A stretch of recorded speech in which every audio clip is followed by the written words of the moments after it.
Hello and welcome to an all-new special edition of Press YYZ, the only Canadian gaming podcast you can catch live here on Twitch every Wednesday at 8 p.m. Eastern-ish, as well as on podcast services and YouTube every single Thursday. I am Mr. Mitch George, joined as always by the French Connection, Alexander Cozy Cozina. 5 minutes early. If there are any audio out of sync issues, please let me know and I'll do my best to correct them. The self-appointed head of HR, Nathan McInerney. Hi. This is so early, I don't know what to do now. 4 minutes. 4.5 minutes. And his head is always in them clouds, Mr. AJ Fraser. I was honestly expecting like maybe a 30-minute early, but we pushed it to 5 minutes early, which is still it's good. It's a good thing we didn't try to start on time, because then we'd be starting at like 9:30. Exactly. Now, I will say in my defense, I do have a pretty long commute. If my commute back from work was a little bit faster, I would have gotten this on the road faster. Alas, with the cold weather now here in Montreal, I can't ride my bike home, so I have to settle for the buses and metro. Fair enough.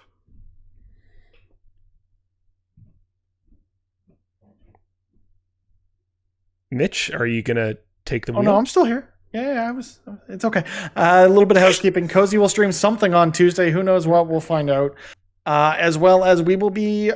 This episode is going to be all about talking about the Game Awards, what we're expecting to happen, some surprise reveals we might be expecting. And you can catch us live reacting to that show on twitch.tv/PressYYZ next... Thursday. Thursday. I got it right. I definitely didn't already agree to play D&D that I now have to back out of.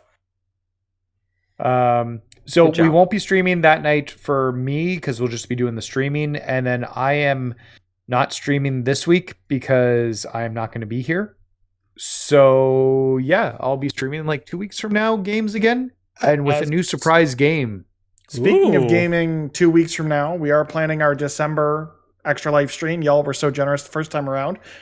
You got us to the point where we had to do it again. Granted, we also agreed to do a Spider-Man Marvel's Avengers stream, and that didn't happen because Halo is out and Marvel's Avengers is Marvel's Avengers.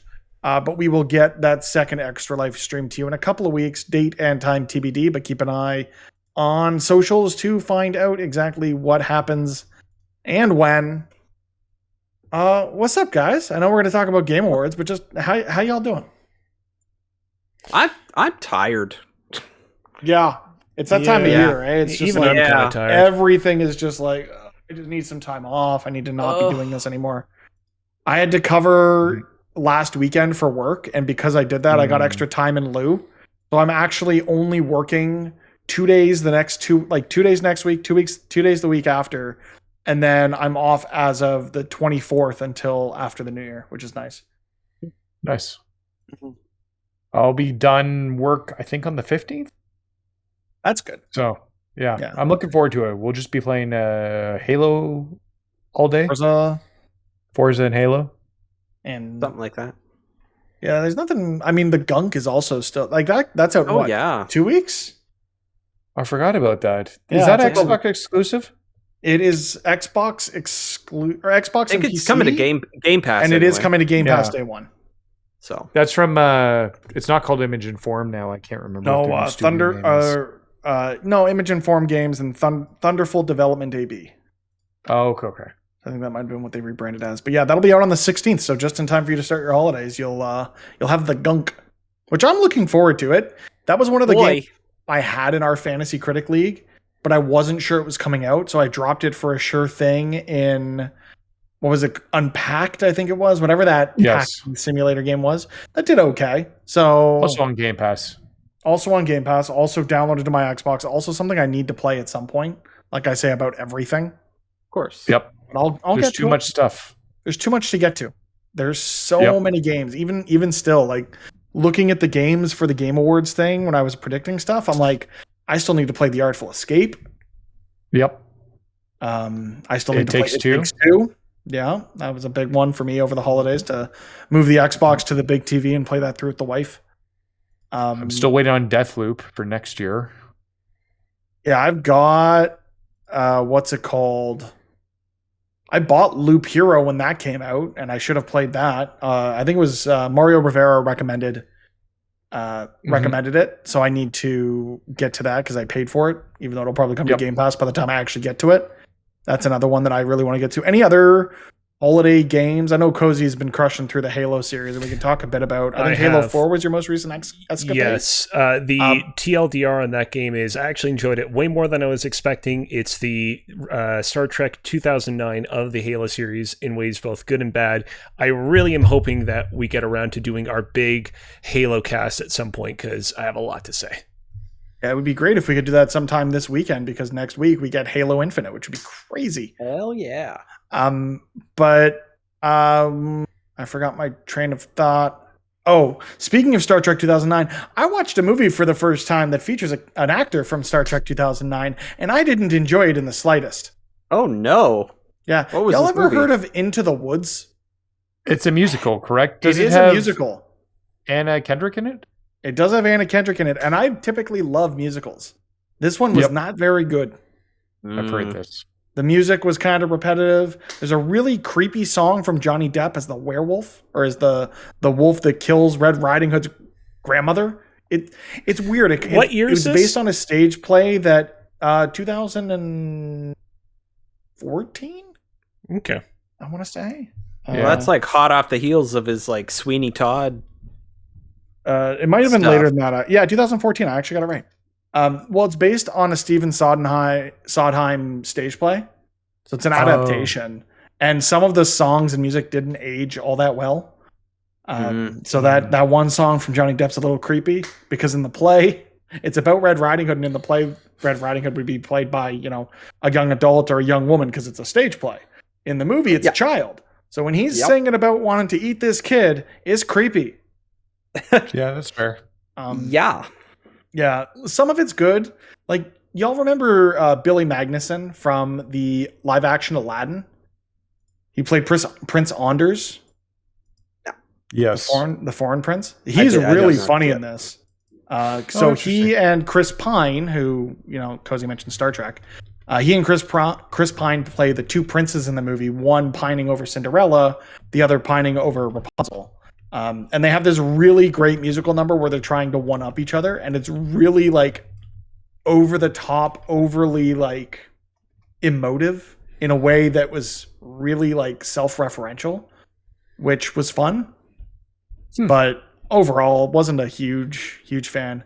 But in anticipation of the hotly anticipated Spider-Man No Way Home, which comes out in a couple of weeks, which still blows my mind that 2 weeks from tomorrow, I will be seeing that movie. Boy. I've here. rewatched all the Tobey Maguire films at this point. Spider-Man 3, not good. The rest of them, good. Wait, but it has Venom and Topher Grace. Yeah, that doesn't make it good. You know what else had Topher Grace? Predators. You know what's not a good movie? Predators. I mean, Spider-Man 3 does have a part where Topher Grace says "so good." Actually, it's not him; it's James Franco. But anyways. Where he's eating the pie. Yeah, which is, so good. It's a thing. It's so good. It's not though. It's not a good movie. It's the best Spider-Man movie. It is worse. It is a worse movie than the worst MCU movies. Have I ever talked about how when I went to go see Spider-Man, not Spider-Man 2, but The Amazing Spider-Man 2, I saw it as part of a class in CEGEP that was about like the use of physics in Hollywood. We watched that movie, and then afterwards I had to take a test in which I talked about how the physics in that movie did or did not correspond to how physics would work in real life.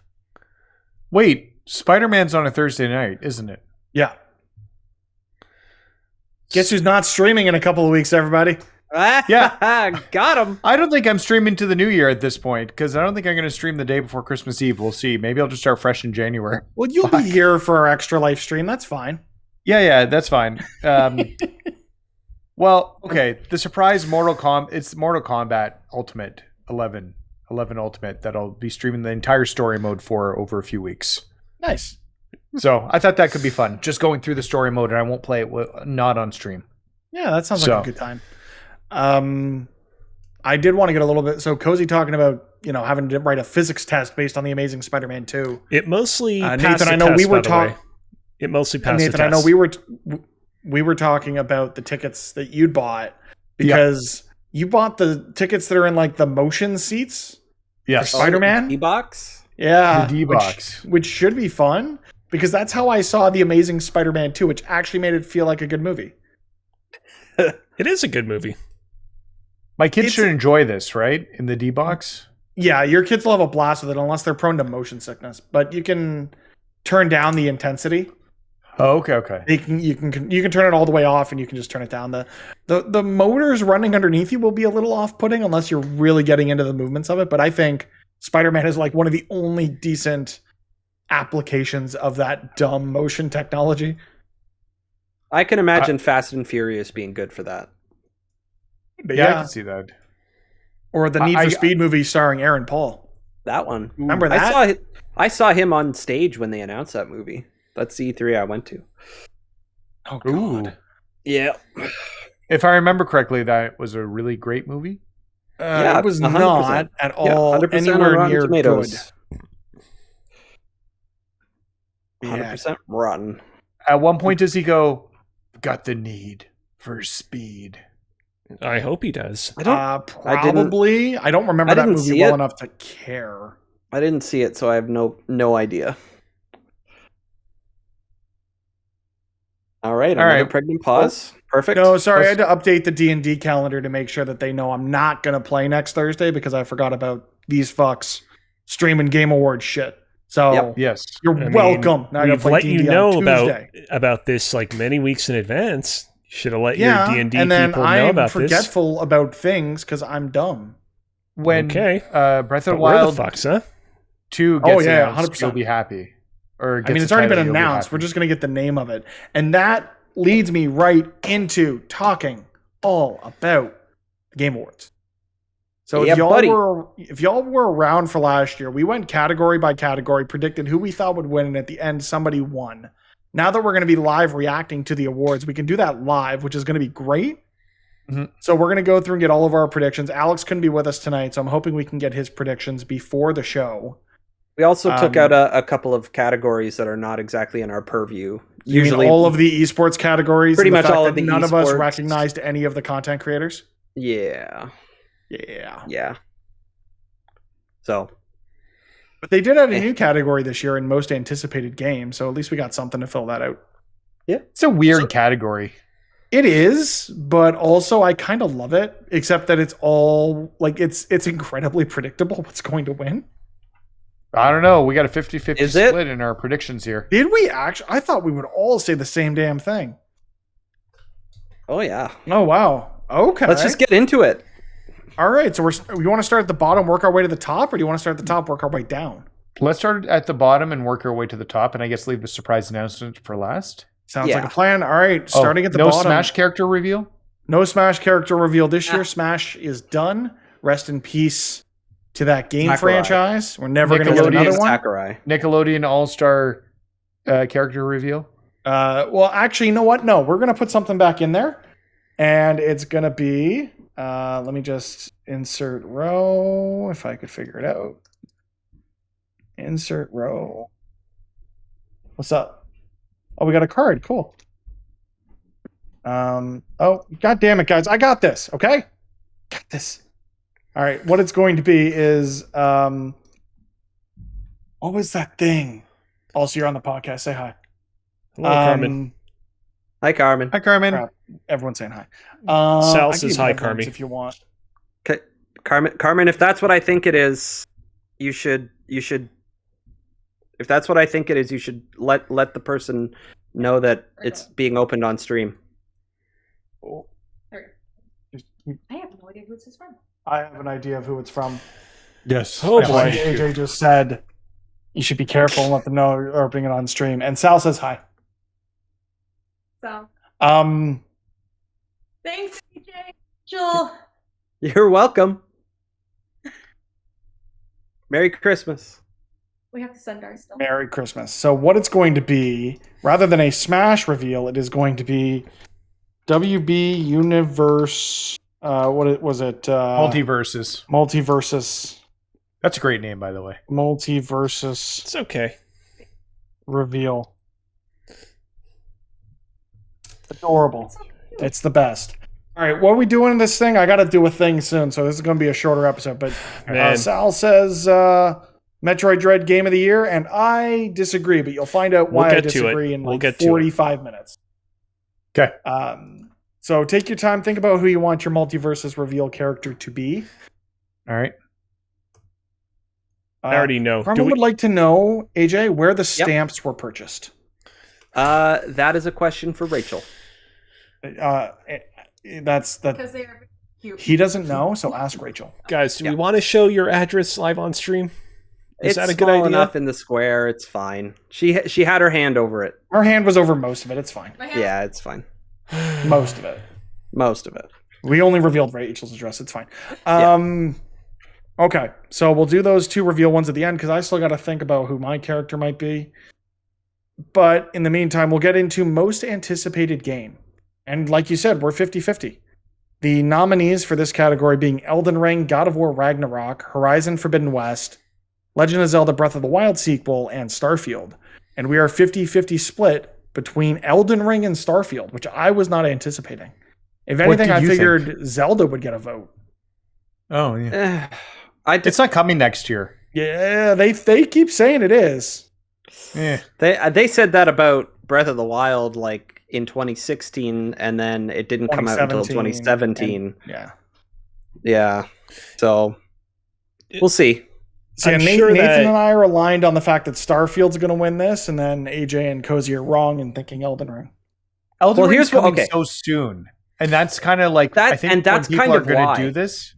That's kind of why, because they just had like a bunch of demos and preview stuff come out about it, where Starfield is still so far away, and there's still a lot of probably somewhat hurt PlayStation fans. That was the only thing I was going to say is if the exclusivity of the game turns people off of voting for that, then you might get people in droves voting for something like Elden Ring or maybe even Zelda.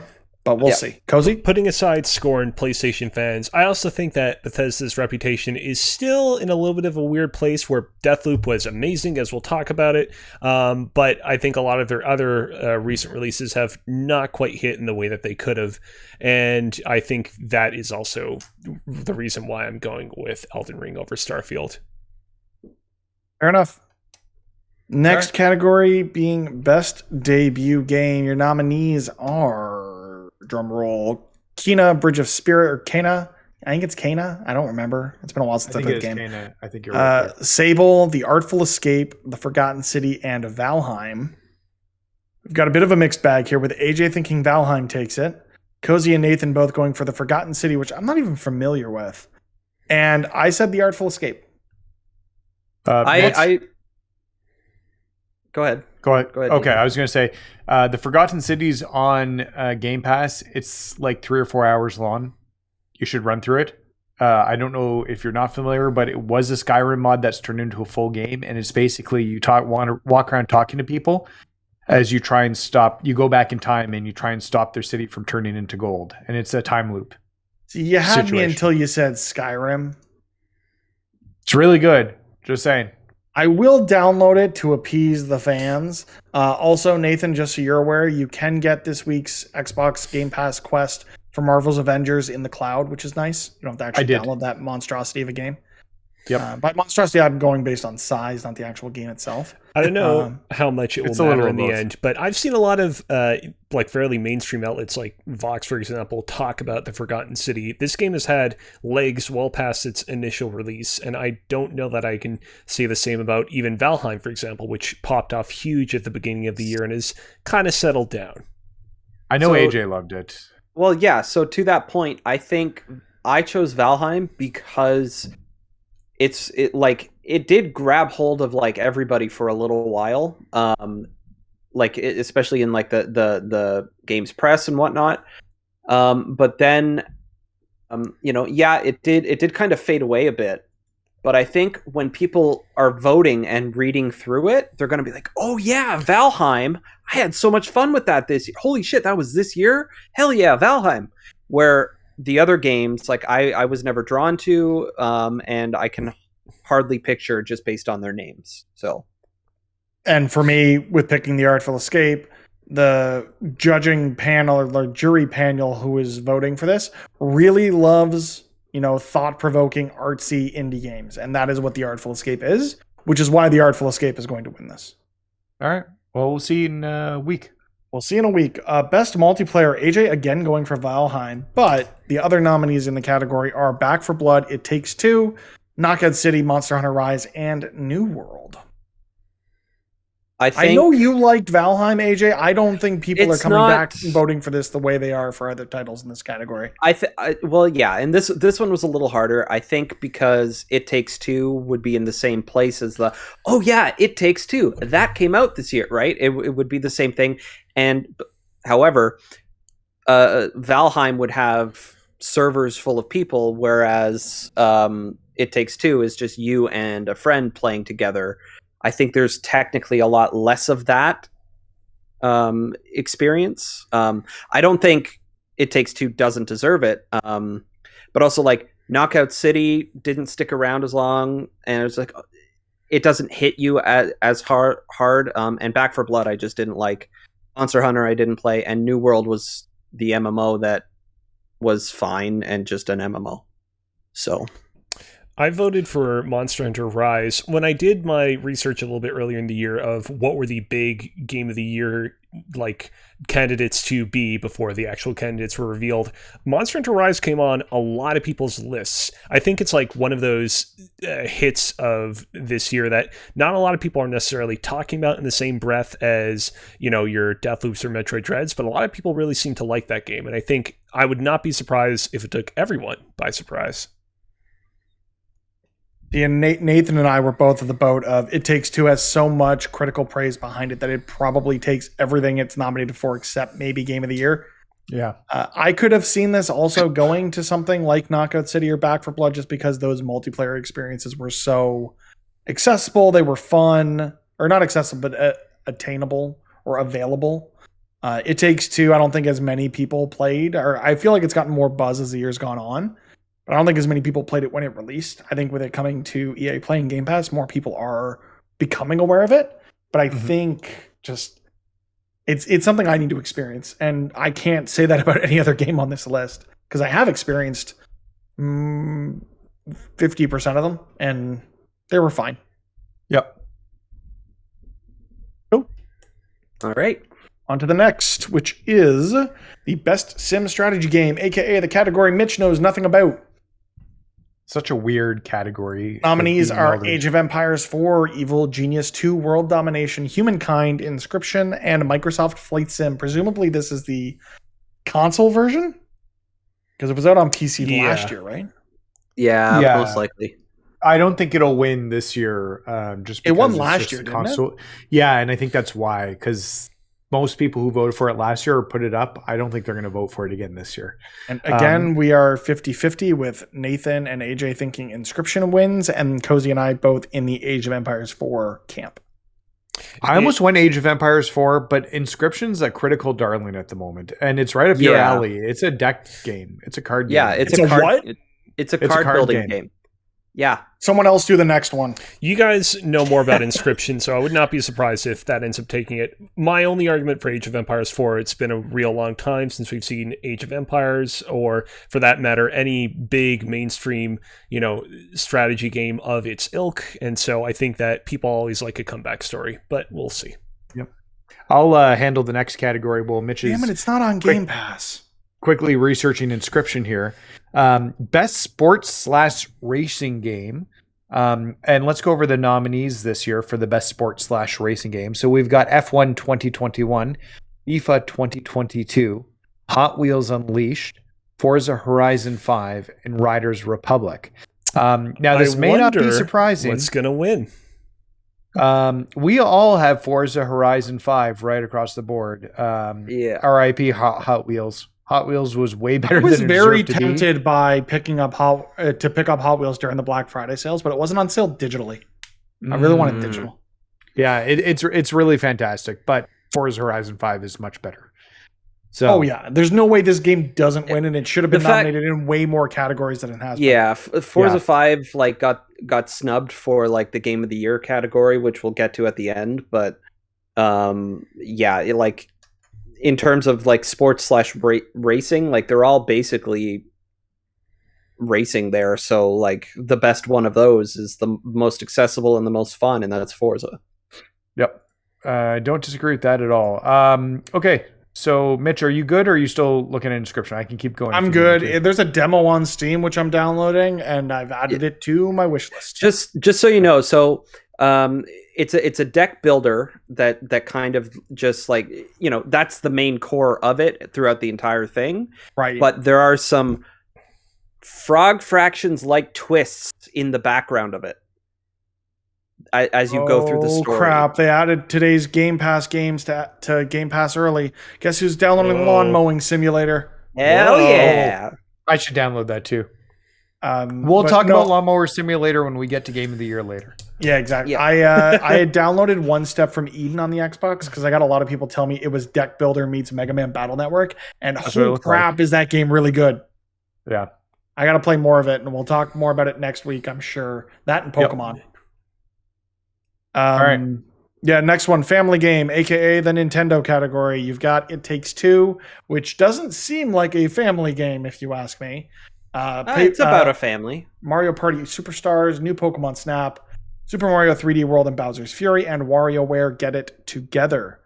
And we're a little mixed here. Cozy and Nathan, again, hopping on the It Takes Two bandwagon, assuming it's going to win. New Pokemon Snap from AJ, which, did you play New Pokemon Snap, AJ? Yeah, I played the shit out of New Pokemon Snap. All of like a week and a half like me, or did you stick with it? I got all the way through it. I mean, so did I. It wasn't a very long game. No, neither was the first one. But no, I finished it, and I enjoyed my time with it. Like, I think at the very least it deserves some recognition. And I do honestly think It Takes Two is going to go with the category for some reason because of the audience who will be voting for this. So see, for me, reading the description of the category saying the best game appropriate for family play, and from what I've read on It Takes Two, that does not seem like a game appropriate to play with your family. Whereas something like Mario Party Superstars, I think families will run away with this. I think families need to learn about divorce, just like my family had to when I was young. Don't they not get divorced? Family could be your significant other. It could, yeah, and I will put this out there. This was nominated by those outlets, and it's going to be voted on by the outlets 90%. That's true. Mm-hmm. That's true. So we'll have to see what happens. I still think from it being the Nintendo category year after year, I don't see anything but Mario Party taking this, but we'll see. Mm-hmm. Yeah. On to the next. We say for best fighting game, everyone says Guilty Gear Strive because we don't know any of the other games. And I remember people talking about Demon Slayer, Kimetsu no Yaiba, the Hinokami Chronicles, and I just picked a different one because everyone else picked the same one. It sure as hell isn't going to be Nickelodeon All-Star Brawl, and Virtua Fighter 5 Ultimate Showdown came out on the PlayStation 3 years ago. So like it was a remaster. Like Virtua Fighter 5 is fine. It's not going to win the category. Nickelodeon All-Star Brawl is not going to win. Melty Blood actually has a chance at it. It's supposed to be really unique. I don't think enough people have played it. Yeah, but I'm going to say the same thing about the Demon Slayer Kimetsu no Yaiba, the Hinokami Chronicles. It's Hinokami. Hinokami Chronicles. But Guilty Gear Strive got, for the most part, as a fighting game, a good amount of media attention this year, and it's a fantastic game. It's one of the best PlayStation games that have come out all year. It's an exclusive to them. Was Jacko part of Guilty Gear Strive? Yes, she was a DLC character. She was added in after. I feel like it's not often that like mainstream Twitter latches on to characters from the Guilty Gear Strive game. So I think just even that small little fact, I think will push Guilty Gear Strive over the edge. Yep. I just wanted to be contrarian. Everyone else said the one thing. I wanted a chance at a point. Either way, we move on to best role-playing game, and the biggest quote-unquote snub from last year's Game Awards gets its time in the sun, with Cyberpunk 2077 being nominated for best role-playing game, alongside Monster Hunter Rise, Scarlet Nexus, Shin Megami Tensei 5, and Tales of Arise. So everyone voted Cyberpunk, right? Oh yeah, uh-huh. No. Mm, It couldn't have been snubbed last year. It wasn't eligible. It didn't come out in time. Well, okay. So let's use this as our, this is where we take our break and talk directly to Jeff Keighley. Yes. Hi, you're great. We love you. Hi, Jeff. Move Hi, your Jeff. Fellow awards Canadian. to February or January, maybe. That'd be great. 'Cause there's always a lot of people that get upset over when these things take place because they're games that come out this year that everyone's a fan of aren't out in time to be eligible. So maybe change it. I know Just you January? know more Like than we January? do. So do whatever you're going to do. But yeah, I think it should be changed. But I also, yell about things on the internet. So take that with a grain of salt. Thank you, Jeff. Somebody clip this and tweet this at him. Let's not do that, please. Okay. We're split between Shin Megami Tensei 5 and Tales of Arise. For me, I felt like there was more positive feedback to Tales of Arise than Shin Megami Tensei, so that's why I chose that. That's where I'm at. I think Shin Megami Tensei 5, and I haven't played it. It will be on my list to play because I do enjoy the Persona series, and I've played a little bit of Nocturne when it originally released in the PS3. It's a hard-ass game, and I think Tales of Arise is just going to be up a lot of more people's alleys. I gotta be It would be honest. funny, though, if Cyberpunk won, right? Oh my god. Yeah. This is The the memes. Here's Go the for thing about Cyberpunk. The RPG part was not that good. And I know I talked about it very early on this year. It's like I had, while I was having fun with it, like there was no impact to the RPG-ness of it and the things you were unlocking and whatnot. It was just kind of a boring RPG in that regard. So Can I get back this to is that not over the right. holidays? Honestly, yeah. At this point, like they've patched the shit out of it. It should work just fine. I mean, you It also worked, got it on worked fine Stadia. on Stadia when I was playing Yeah. it, to be fair. It's Um, more so I need to figure out which box I packed my Stadia controller into when we moved, because it definitely hasn't been unpacked. yeah. Still waiting for the PS5 version to play. Oh, Yeah, so you're waiting until at least, what? I think they've said Q1, so it'll probably be like, what, June? No, well, they pushed it back into 2022 and further I know. than Witcher, I think. So I don't expect to play it till at the earliest the middle of next year, but realistically, I think it'll come out 2 years to the day that the original game launched Cozy? on next-gen consoles. My argument for SMT5 is that I think that the vote for this one will be particularly split amongst all the categories, and while each game has its fanatics, I think that the people who are fanatical for SMT5 are especially fanatical, considering how long it's been since we got the last mainline entry in the series, and I think that will slightly crunch the numbers and push it ahead. I don't know how much validity there is to that, since it is, like Nathan said earlier, 90% critic vote. Yes, they'll have the fanatics, but those, I don't think there's enough of the SMT fanatics at the outlets voting on these that'll push it over Tales of Arise, but we'll see. We'll see. We'll see. Just like we'll see what wins Best Action Adventure Game. Nominated in this category are Marvel's Guardians of the Galaxy, Metroid Dread, Psychonauts 2, Ratchet & Clank Rift Apart, and Resident Evil Village. Metroid So this Dread. is the gimme to Metroid Dread. Yeah. No, Yeah. this is the one because it doesn't get anything else but this.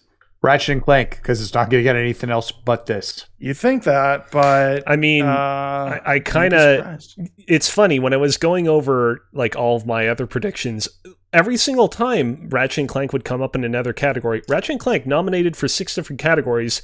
I don't think I voted for it in a single other one of them. So I don't think you're wrong, Nathan. Like, I think this is really between Dread and Ratchet & Clank. I think this is their one shot of fame. Yep.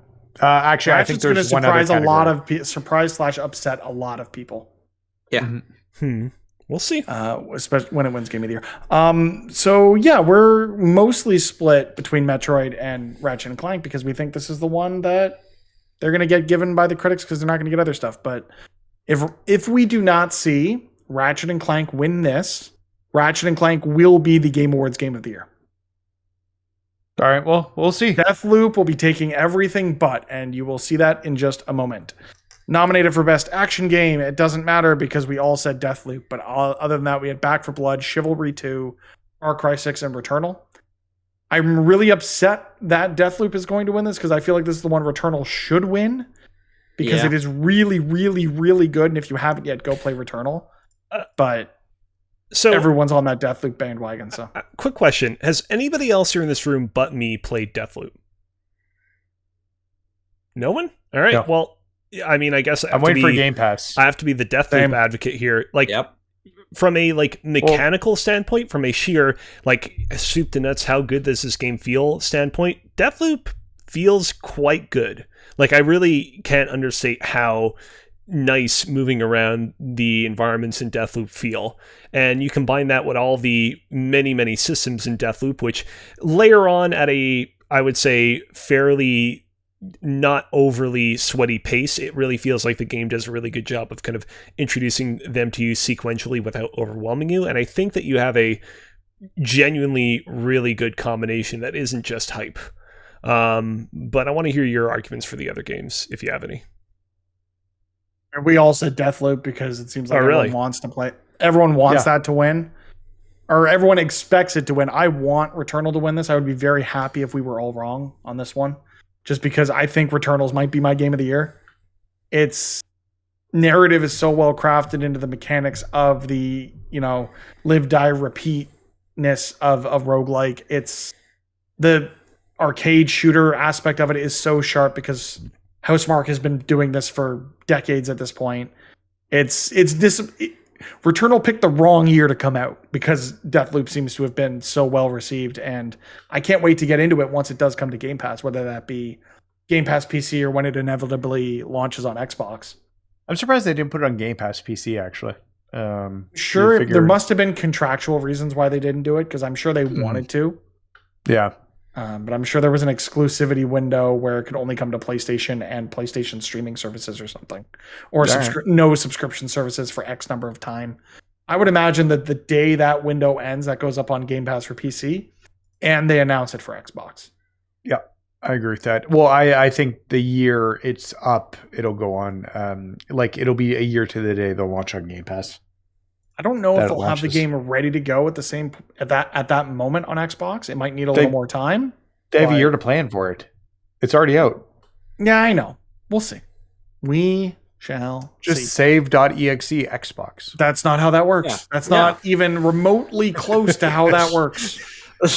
As someone who was tasked at one point for building an iOS or an iPhone, Android, and BlackBerry app simultaneously from the same code base, that's not how that works. All right. I'm sorry. Okay. All right. Innovation what do we got up next? Accessibility. Presented by Chevrolet.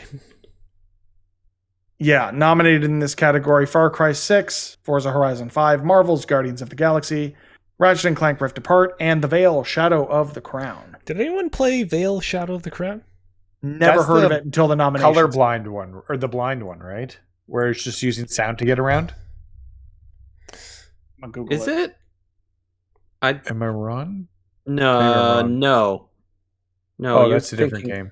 Yeah, you're thinking good on it for else. getting on this list, but I don't think it's going to win. You might be right. There isn't much here. It's an audio-based action adventure. Yeah. No, Nathan's totally on the ball. Oh. Yeah, it relies on 3D audio. Action adventure. Yep. It's really cool, but I think one thing that we learned last year is that the game that advertises its accessibility the most will win this category, regardless of whether it is the game with the most accessibility options or what have yous.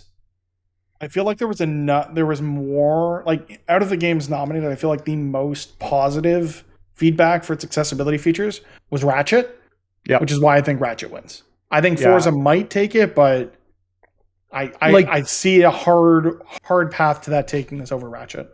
I'm on the Forza train typically, but Ratchet and Clank did so many things for accessibility. There were blogs about it. It was brought up as much as they could, and they went further than any other game had gone in terms of what they could do, including slowing the game down so that people could just play the game that wouldn't normally be able to.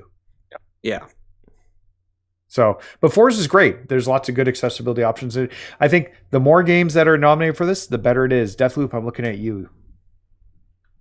Yeah, there's a lot of game and I can't remember what game they were talking about that has been announced and coming in the new year, but basically saying we're making a game that's hard. Which when I hear that, I hear we're making a game that's not going to be accessible to enough people. So Yes. developers can do better, and I hope to see a time where I'm glad this is being celebrated, and I pray for a day when we don't need to, where it doesn't need to be called out because it's everywhere. It's commonplace across the industry. Right. Either way, moving on to best AR VR title nominated here, you have a bit of a mixed bag, honestly, with Hitman 3, I Expect You to Die 2, Lone Echo 2, Resident Evil 4 VR, and Sniper Elite VR. I got big back into VR this year, playing both Moss and Astrobot Rescue Mission and a couple of other games on ye old PSVR, but I did not play any of these games. I have played Sniper Elite VR.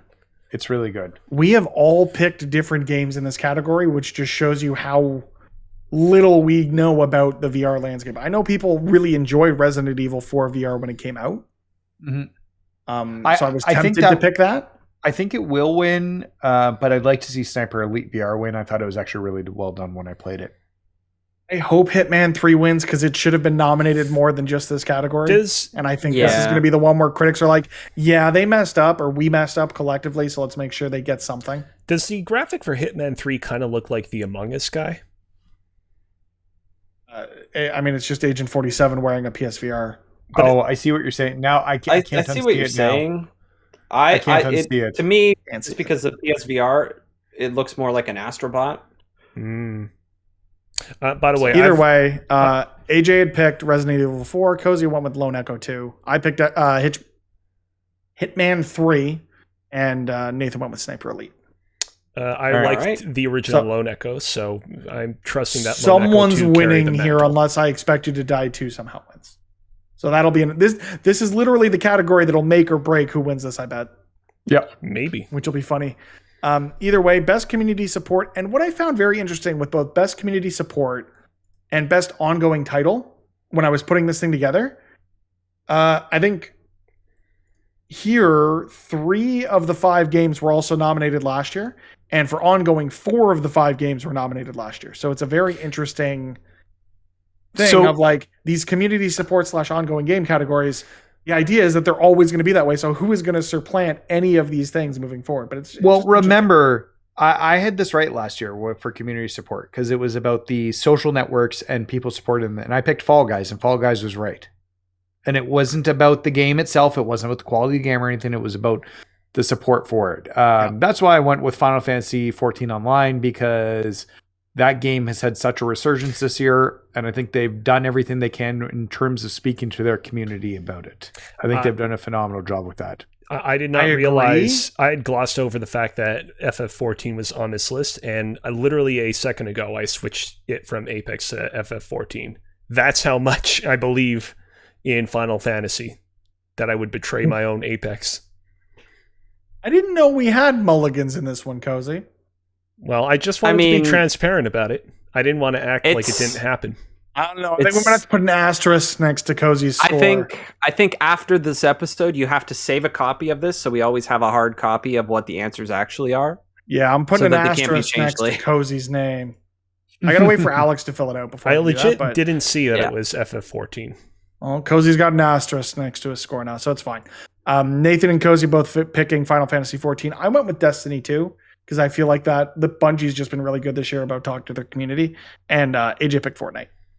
Yeah, I just figured maybe they're going to be ending it again this year as well, right? So I figured, we'll see what happens, but it's going to be kind of with talk of that happening again, and them resetting. Like it's going to be on the mind.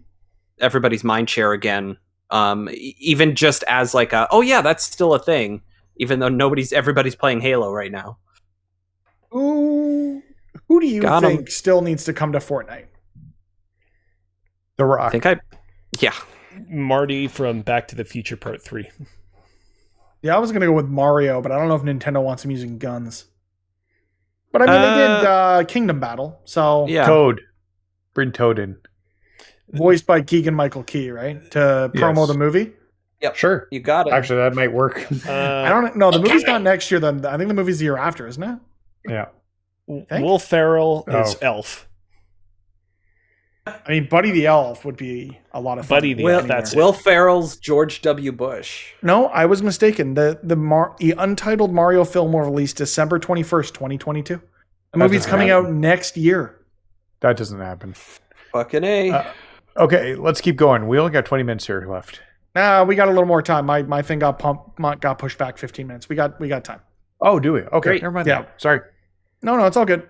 So nominated for Best Mobile Game. It doesn't really matter because we had it down to Pokemon Unite or Genshin Impact, but also nominated are Fantasian, League of Legends Wild Rift, and Marvel Future Revolution. But we're 50-50 between Genshin and Pokemon Unite.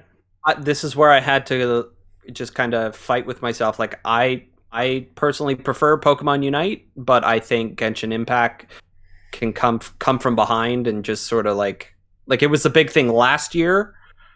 And so I think because it's on mobile and everything, I think it could just sweep up from behind on this one. The reason I think Genshin takes it over Pokemon Unite is because Pokemon Unite came out on mobiles like a wet fart. Yeah. It was That's a big true, thing 'cause when it was- it came to Switch. People were really Yeah, excited on when that game Switch. first launched. I'd Can still any of you prefer to tell play me it on when it Switch. launched on mobile? I don't think No? it matters. I think I just think the name of it. September. The name of it there will Because help. it's the best game playable on a mobile device, and Pokemon Unite is not best played on a mobile device. It's best played on a Switch. Yeah. So I think We'll Genshin find out. Impact takes it here. We will. I still think that Also funny that the I was just going novelty to say of a Fortnite's. sorry. One at a time, gentlemen. Go ahead, Cozy. I still think that the novelty of Pokemon Unite as this accessible MOBA might push it ahead. Nathan? Yeah. Yeah, I was just going to say I'm surprised Fortnite's actually not on this because it's a mobile game too. Technically. Yeah. Maybe after it won Well- 4 times. Well, and you're no, like, actually, no. no. The Apple lawsuit and everything. I was gonna say- that kind of fucked it. It's still on Oh. mobile, technically. Yeah, It's still you can on the- Even though you it can is- sideload it onto your No, it's Android not. phone. but- Even though it is technically on mobile, I feel like it would be awkward to put it on this list considering the troubles it's had in that regard this year. Yeah, that's fair actually. Now that I'm thinking about it, is this still in the Play Store?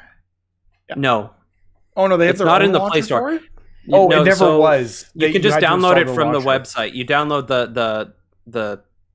the file from the website and Yeah, play it that way. That- You- the APK file. You had to. Yeah, sideload that's it. They it. never That's put it on the. Yeah. All right, moving Not on to even best indie yeah. title. 12 Minutes, Death's Door, Inscription, Kena, Bridge of Spirits, and Loop Hero. 12 minutes was like highly anticipated, and then that came out and like, oh, this is okay. I still want to Nope. play it. It's on Game Pass. I Yeah. feel like it might be some easy achievements. I want to play it to see how bad it really is because it was a It's game gonna be that I was. God, I think it was looking just forward it was hyped to no Well, it end. had some people just really flat out didn't like it. Yeah. That Yeah. were looking for it in the critical sphere, and apparently it takes some weird story turns that aren't great and problematic. Either way, 3 of us went with Death's Door, and AJ again picking Inscription. Yeah, this is the one that I'm hearing a lot about most right now, and something that I have a hard time with deck builders. I just I can't logic my way into building a good deck, whether it be Pokemon cards or otherwise. So that's why I haven't jumped on it. But like everything I'm hearing about it is like, I should probably fucking play this game. So Yeah, I feel that way, but about Death's Door. yeah, fair enough. So I keep hearing so much good press about it that it's one On that I have Switch to play now. at some point. Yeah. I'm in the same category as Mitch. That game came to PlayStation, so it's definitely something I'm going to be catching up on soon. I'll play it on Game Pass at some point. Either way, moving on to best ongoing title, you've got nominated in this category Apex Legends, Call of Duty Warzone, Final Fantasy XIV Online, Fortnite, and Genshin Impact. I voted We're for all on that Final Fantasy train, FF14. except AJ. this time for real this time. No asterisks on this one. No, well, I just put an asterisk on your total score because the whole thing is bullocks. Okay. I have no idea what's going on with it this year that makes it People are like excited it is about it is so out of my purview that I have no context for it, so I just made a guess. And that guess was Genshin Impact. Moving Yep. on, best games for impact, which is those Yes. games that Genshin Impact, am I right? No. Yeah. It's games for thought-provoking with a pro-social meaning or message. Nominated you have Before Your Eyes, which I keep hearing a lot of good things about, and I need to get to that one as well. Boyfriend Dungeon, Chicory, A Colorful Tale, Life is Strange, True Colors, and No Longer Home. People played Life is Strange, so it's probably going to win. But AJ went with Chicory. I went with Chicory because it's got Portillo in it. For those who aren't aware, that is Greg Miller's wiener dog, and okay. And how is Psychonauts 2 not in this? That's a good point. Yeah. It's all about mental health. I mean, Boyfriend Dungeon is all about, recognizing abuse in relationships and that's fair. Growing past it. I feel a little which bit I bad. thought Boyfriend Dungeon was a fantastic game. I really enjoyed playing that game this year. I feel if you a little haven't, bit. It's on Game Pass. Play it. I feel a little bit bad for Boyfriend Dungeon because that game was actually developed in Montreal. Kit Fox Games is based here in Montreal, and I don't know if I've ever talked about this on the podcast. I actually played versions of Boyfriend Dungeon like as far as like 3 years back, because Kit Fox Games would bring it to like indie game mixer nights here in Montreal, and I played like a version of that game in like 2019, 2018 even. And it seems like that game was pretty good, but I also know that people kind of had mixed reactions to like a certain character that acts kind of stalkery towards you partway through the game, and it's not partway through the game. It is very much front and center, and I think that's kind of the biggest thing that game has going for it for this category is just, having to deal with situations like that and learning to grow from it and identifying those things, because it doesn't feel that way to the start, and then it kind of those feelings do start to creep in as you're playing the game, and it's really rough at times, but I thought it was a great game. But yeah, Life is Strange True Colors will win this. I have complicated thoughts on that game, but we'll talk about it later. Yes, we shall. Moving on to Best Performance.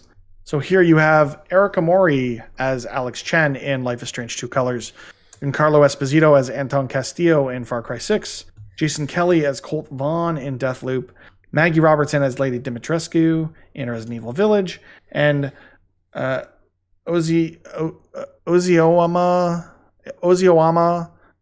Akaga? I think I apologize. We apologize. As Juliana Blake in Deathloop. Again, a bit of a mixed bag, with Cozy and Nathan both gunning for Giancarlo Stanton.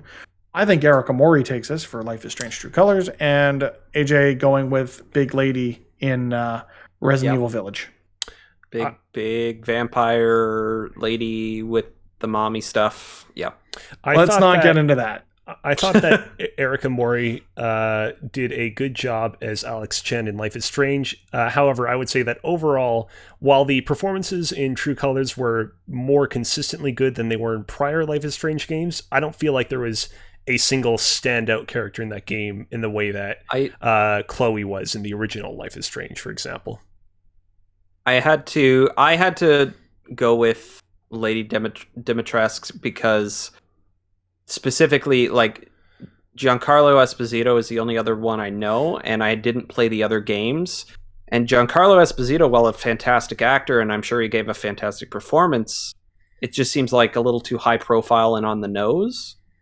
I don't disagree. I don't think people enjoyed Far Cry 6 the way they enjoyed Resident Evil, Deathloop, and Life is Strange. He may have been like the best part of it, which is fine. It's just...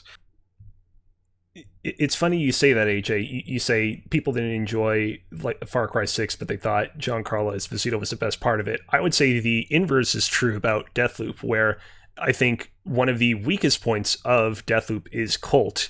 I think Colt is kind of like if you took Barrett from Final Fantasy VII Remake, but you stripped out his sort of compassionate side and he was just kind of loud and angry all the time.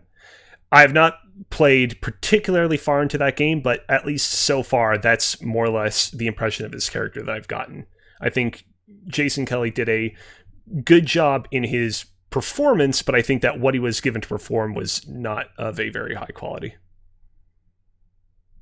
Got it. Fair enough. Moving on to the next category being Best Audio Design. Here you've got Deathloop, Forza Horizon 5, Ratchet & Clank Rift Apart, RE8, and Returnal.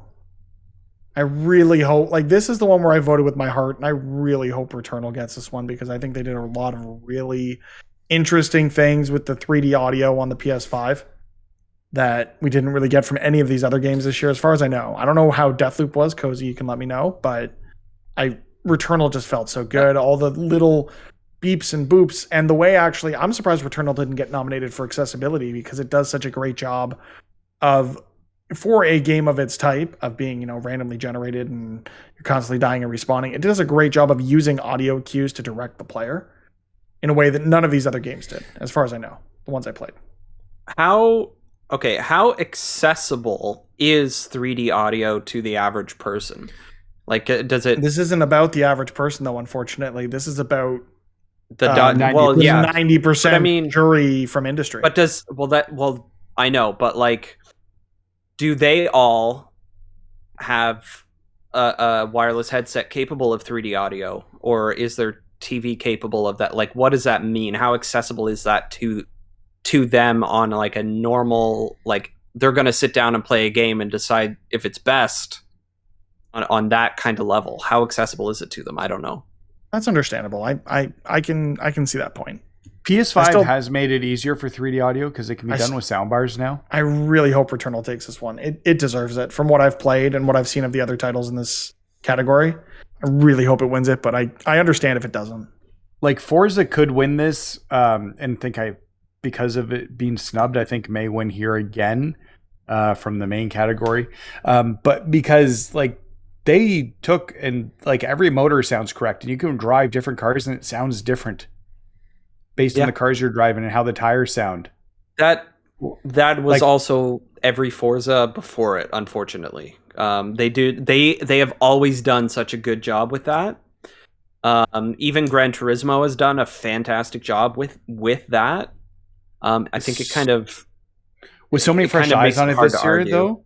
Maybe like, the fresh eyes on Forza this year, more people played it than ever, and more people at outlets are playing it than ever because it was on Game Pass. Yeah, that's true. Cozy, AJ, thoughts on Deathloop here, because you both picked that. Deathloop has some great spatial audio. It's not new for immersive sims to feature NPCs that are chattering excitedly to each other while they don't notice you. Nevertheless, Deathloop does that stuff really, really well, and its actual composed music is really good too. Mine was just more or less kind of my default answer of Deathloop. I think it, you know, there's a couple categories it could win here, and I think this is one of them. Understandable.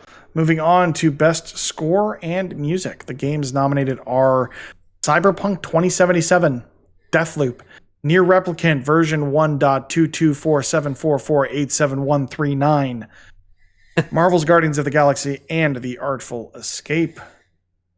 It's a long name for Near Replicant. It's just because there's so many numbers and they're after the decimal points. You have to say them. It's not like either way. We've got a couple of votes here for Marvel's Guardians of the Galaxy, which I have some thoughts on. I picked The Artful Escape here because I think if it doesn't win this or Best Debut Game, it's a shame because it seems like a great game. At least I've only put maybe an hour into it, but it seems like a really good time.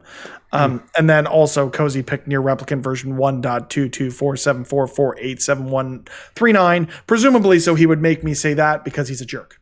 Yes. Also, I noticed that I had voted for very few anime games in this year Game Awards, so I had to up the anime quotent. That's very off-brand for Cozy. Yeah, you're right. So Nathan, AJ, Guardians, why? I haven't even played it. I think the soundtrack will carry it across the finish line with all the licensed music that you can't play on stream. Yeah, it's similar boat. It's just one of those, like, you know, it's well curated and it fits everything. From what I understand, the final countdown. It's well, sure. It's just it's one of those, like, music is usually such a background thing unless it's something as impactful as, say, like the Halo music as you're playing a Halo game, which a licensed soundtrack can add an influence that even more so, because you can also sing along with it because you already know the words. but we'll see what happens. I've heard both good and bad things with regards to it's exactly what it's supposed to be, and then on the downside, it's exactly what you expect, and that's kind of like eh. So as the only person here with the platinum trophy in this game, and yes, I'm proud of that platinum trophy, my least favorite thing about Guardians of the Galaxy was the music. Really? I felt like it got in the way at times. I felt like a lot of times it didn't mesh with what was actually going on in game. Where like I'd be doing this really like intense action thing, and I've got like Sweet Caroline playing or Build Me Up Buttercup, and it's like it didn't fit the vibe of what Square was going for, and I kind of wish they'd done something a little different. Oh, interesting. Yeah. To me, I hear songs like that, and I think this is exactly what comic booky fun having characters would be doing. I don't know. Maybe it just didn't jive with you specifically in those moments, but it's still like, even you describing that, it still kind of sounds like maybe that was their actual intention. Maybe. But we'll have to wait and see what people thought about it at their Game Awards. Moving on, the nominees for Best Art Direction are as follows: Deathloop, Kena Bridge of Spirits, Psychonauts 2, Ratchet & Clank Rift Apart, and The Artful Escape. We're split 50-50. Cozy and myself going with Deathloop, Nathan going with Psychonauts 2, and AJ picking Ratchet & Clank. I think we've talked enough about these games that we don't have to, unless Nathan, you want to talk a little bit about Psychonauts, because we haven't really talked about that much yet. Yeah, if Psychonauts 2, I guess I have it in another spot too for another win, but Psychonauts 2 has superb art direction. It's really good, and even some of the different levels and the way they change, I'm specifically thinking the level that features the Psykin, really, like, they take you to different places, and it's got such a unique art style, and I think this is a spot where Psychonauts 2 can pick up a win. It's probably my favorite thing about Psychonauts 2 is the way the visuals and the art. So I really wanted to give Kena the nod here, because I think what it does with regards to art direction is very unique, and the way that the cutscenes flow almost like a Pixar movie. It is that good. But I don't know if it has enough buzz behind it versus something like Psychonauts or Deathloop. But if anything, this is the one Kena could take, even though I picked Deathloop. And then AJ picked Rift Apart because he picked Deathloop along with me. Okay. Where do we want to go with the surprise announcement WB thing? At the end, after we talk about Game of the Year, or kind of before we get to the final three? We can do it before. Okay, so then right now, going down to the WB Multiversus reveal we will get here. AJ, we still need your surprise announcement. So I'm stalling for time for you. I don't know if I can think of anything. You try, but first we'll go through these WB announcements. So AJ's thinking Goku. I guess if he didn't show up in Smash, he could show up. Is he a WB character? He's definitely not a WB character. Yeah, he's I don't think he's a WB character. He's like what is it? Funimation? Funimation. Yeah. So maybe they could. I mean, if Sonic can be on a Nintendo thing, Goku can be in a different place. That would be like a huge middle finger to Smash Bros. Like, oh man, you guys didn't get Goku after years and years of pleading. We got Goku. Yeah, it's not going to happen, but that's fine. Cozy went with the Iron Giant. I think that the Iron Giant will be put in the game, and I think that it will immediately result in a shitstorm on Twitter of people being like, man, did nobody watch the Iron Giant and understand the message of that movie, that the Iron Giant was a gun that didn't want to be a gun, and they keep putting him in movies and games in which he has to be a gun? I went with Yakko, Wacko, and Dot from the Animaniacs, sort of like this game's Ice Climbers, because who wouldn't want Yakko, Wacko, and Dot? I think that'd be a lot of fun. Honestly, I've had a resurgence. I have heard people guess that, so that's a good guess. Yeah, and then Nathan doesn't think we've gotten enough of Chris Pratt this year, so he went with Lego Emmett from the Lego Movie. In all fairness, the Lego movies are great, and Lego Emmett is great in those movies. I'm not going to hate on Chris Pratt here. I love Lego Emmett. The Lego movies were much better than they should have been, and I would love to see a Lego character end up in this game. All right, and then we'll go in reverse order so AJ still has time to think about his surprise reveal. Nathan thinks we will see the new BioShock here, which has been heavily rumored up to this point. It's time. It's time to. I don't know where we're going. We've been in the sky and under the sea. So, in space? Medieval times? Medieval times? Dinner and tournament? Dinosaur times? I'd be down for a dinosaur BioShock. Yeah, I don't know. No, I'm thinking like Dino Shock. I'm thinking not steampunk, but like Renaissance. And the rumor was like it was an inverted world, so you had like two worlds you were running around in, which I think could be really cool. But we'll have to wait and see what it ends up being. I think we're finally getting the title for the new Zelda. It's time. Yeah, if we're getting it next year, Nintendo's not going to wait until E3 to reveal this. Breath of the Wild 2, it's time. Breath of the Wild 2, Zelda's Adventure. Oh boy. Cozy thinks we're going to get the reveal of Final Fantasy VII Remake Part 2, which is a very, very... This was my prediction last year for this exact same category. Eventually you'll be right. I think it was very bullish last year. I think it was very bullish last year. I think, however, this year its chances are that much more likely.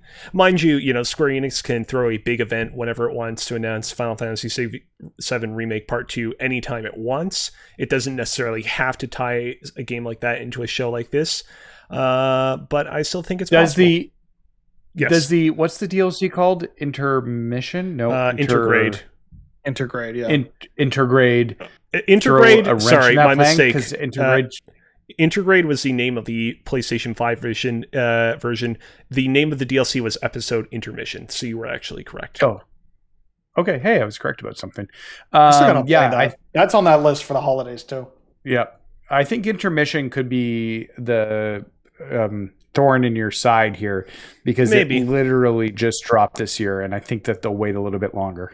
Yeah, but we got Final Fantasy 15 like 3 years ago and still haven't, or like 2 years ago and still haven't seen it. So I wouldn't be surprised if we saw something really early and they said coming 16. Soon, and then we don't see it again for like 3 years. I was hoping Square would stop that. I don't think that'll happen, but we'll see. And AJ thinks that Jeff Keighley is going to announce the opening of his own game studio, which honestly at this point, kind of the only thing he hasn't done. Why not? Why not? AJ, I respect that, and I respect that prediction. I think that's a cool and out of the blue prediction. You know what? Just because Alex isn't here, I'm going to give him one for both of these. We're going to get Gandalf in WB, and for the surprise reveal, Fable. Kingdom Hearts? No, we're seeing more Fable. We won't see Kingdom Hearts until next year because next year is the I just thought 20th anniversary. Alex might predict it. Yeah, next year. He definitely would, and he definitely is going to play that on stream at some point. Yes. Let's get into these last three categories and then get about the rest of our evenings or the rest of your day whenever you are choosing to listen to this, whether that be YouTube, Twitch, or your podcast service of choice. We appreciate you for being here, sticking with us through all of this, through thick and thin, and Cozy making me read out Near Replicant version 1.22474487139 at least 3 times on this show. On to Best Narrative. Your nominees are... Yeah, buddy. Deathloop, It Takes Two, Life is Strange True Colors, Marvel's Guardians of the Galaxy, and Psychonauts 2. AJ might be onto something with this one, because he's the only one that didn't pick Life is Strange. And he might be right, because Guardians has a great story. Yeah, that is what I have heard. Through the media outlets that I choose to listen to specifically, like... Yeah, I said the music was hit or miss, but like narratively, like people are really digging it more than they ever thought they might. So with this one, I decided to vote with my heart. With my gut rather than my heart. The thing about Life is Strange True Colors, and I talked about this a little bit on a prior episode of the podcast, is that it tells on paper a really good story, but in execution, I feel like the game needed a bigger budget to really hit on some of those higher notes that it strives for a little bit better. However, I feel like based on just the way that people have been talking about Life is Strange True Colors, it seems like I'm somewhat in the minority in that regard. And so I feel like Life is Strange True Colors will take home the crown, even though I don't necessarily know that it's deserving of it in this category. Yeah, I voted with my head, not my heart. I really hope AJ's right on this one. Either way, I think a narrative game could just narrative like Life is Strange True Colors is a narrative game and it's a narrative category. Like we'll see what happens. I mean, the narrative that Guardians told was really good. I think the thing that Guardians has going for it is the fact that for a game of its scale, it offered choices that impacted the game. Like you played totally different levels based on some choices you made. True. And I think just the way the narrative unfolded was unique depending on how you played it, which I thought was really interesting for a game, tied to an IP the way Guardians is. Also, just shout out to Guardians for being announced in August and coming out in October and being a great game. Yeah. True that. More of that, please. Give us things and don't show us them and then make them come out and be great. Either way, moving on to Best Game Direction, your nominees are Deathloop, It Takes Two, Returnal, Psychonauts 2, and Ratchet & Clank Rift Apart. I can only name one game director in this bunch, and that is, what's his name from Double Fine? Tim Schafer. Schafer, that's the word. I was So going to say that's why I Joseph picked Ferris, Psychonauts. I know. Yeah, Joseph Ferris for It Takes Two. I didn't know he Fuck the directed It Oscars. Takes Two until just now. Fuck the Oscar. It's that guy. Yeah. Yeah, I'm realizing that now, but I did not know he directed this game. Yeah. And now I do. I still think this will be Psychonauts like takes it. this will be like a lifetime achievement award for Tim Schafer. He's well loved in the industry, and this is really a nod towards him. That's why I'm looking at this and where people will vote. We'll see. They should really have a lifetime achievement award that they give away every year. I voted for It Takes Two because this game, I know, what was the game that Joseph Fares worked on between Brothers and this one?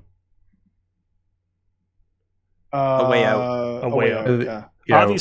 Obviously people liked A Way Out, but I feel like it kind of, looking back on it in retrospect, it kind of feels like the odd one out between It Takes Two and Brothers. This game kind of feels like Brothers, but on the bigger scale, more realized than Joseph ever could have done so back during the days in which Brothers was made.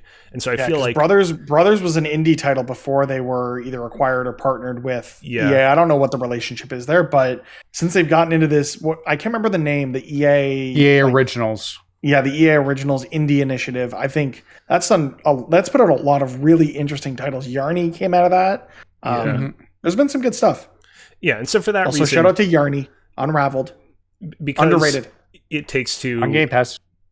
was Everything's on. That's the thing is, It Takes Two's on Game Pass because the relationship with EA Play. I can't If you haven't, get a play it. single word out.